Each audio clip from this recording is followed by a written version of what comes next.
दोस्तों, आप सभी का स्वागत है फिर से हमारे YouTube चैनल ज्ञान सागर पर।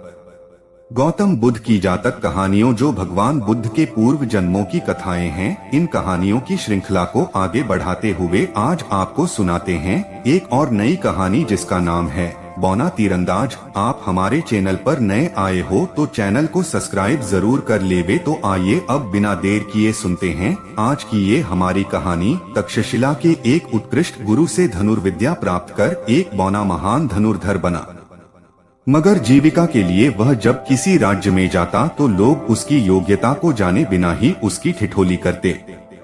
अपनी सारी योग्यताएं लोगों की ठिठोली पर लुटती देख उसने अपनी कामयाबी के लिए एक तरकीब निकाली।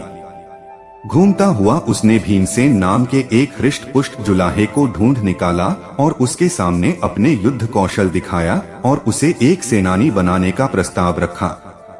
जुलाहे से उसने कहा कि वह सिर्फ बौने की सलाह मानता रहे, वह उसके अनुचर के रूप में उसके पीछे खड़ा हो अपना सारा जौहर दिखाता रहेगा। बौने ने उसे फिर राजा के पास जाकर सेनानी की नौकरी मांगने को कहा। भीमसेन ने वैसा ही किया।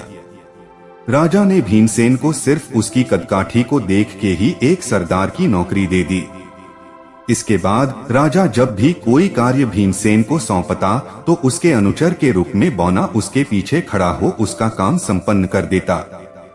राजा और शेष लोग यही समझते रहे कि भीमसेन वाकई एक महान योद्धा था।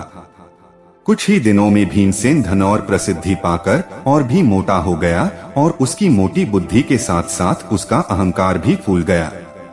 तब वह फिर बौने को मित्रवत न देख एक नौकर की तरह उसके साथ व्यवहार करने लगा।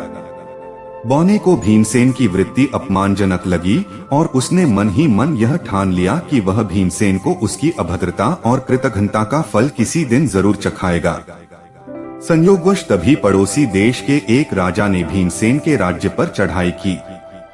राजा ने भीमसेन को सेना का नेतृत्व सौंपा। भीमसेन एक विशाल हाथी पर सवार हो गया और बौने को अपने पीछे बिठा लिया। किंतु जैसे ही उसने शत्रु सेना को पास से देखा तो उसके होश उड़ गए। वह कांपता हुआ हाथी के ऊपर से गिर गया और हाथी की लीद पर लौटता नजर आया। शत्रु सेना आगे पहुंच चुकी थी। बौना देशभक्त और वफादार सेनानी था। उसने तत्काल ही फौज की कमान अपने हाथों में संभाली और सिंहनाद करता हुआ शत्रु सेना पर टूट पड़ा। उसके कुशल नेतृत्व में शत्रु सेना को मुंह की खानी पड़ी और वे रणभूमि छोड़ भाग खड़े हुए। राजा ने जब बौने के युद्ध कौशल को सुना तो उसने तत्काल ही उसे अपना नया सेनापति नियुक्त किया। बौने ने तब ढेर सारा धन देकर भीमसेन को अपने पुराने काम को करते रहने की प्रेरणा देकर विदा कर दिया। तो दोस्तों, उम्मीद है आपको ये हमारी कहानियाँ पसंद आ रही होगी। ऐसी ही और कहानियाँ सुनने के लिए हमारे चैनल को सब्सक्राइब जरूर कर लेवे और वीडियो को लाइक और शेयर भी करें। वापस मिलते हैं ऐसी ही एक और कहानी के साथ, तब तक के लिए धन्यवाद।